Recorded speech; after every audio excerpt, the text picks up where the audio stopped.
Prokuroria e posaçme antikorrupsion ka lexuar pretencën për 23 të pandehurit të dosjes bujqësori të akuzuar për shkelje të barazisë në tendera.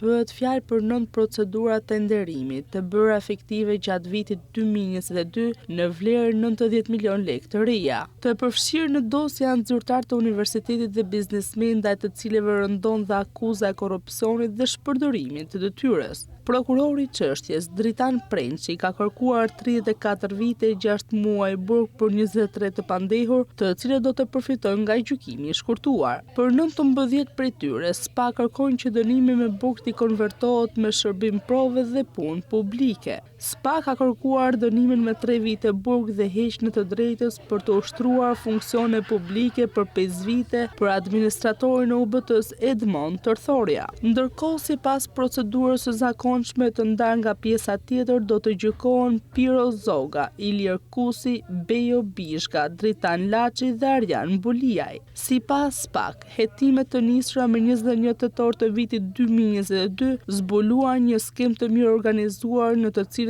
zyrtar të nivelit të lartë akademik, përfshirë 2 zëvendës sekretor, Ilir Kapaj dhe Romina Kota, dhe administratorin Edmond Tërthorja në bashkëpunim me biznese, manipuluan procesin e prokurimeve publike duke favorizuar firmat Krion, SHPK, Zero Group, SHPK dhe Malvina Vjoska PF.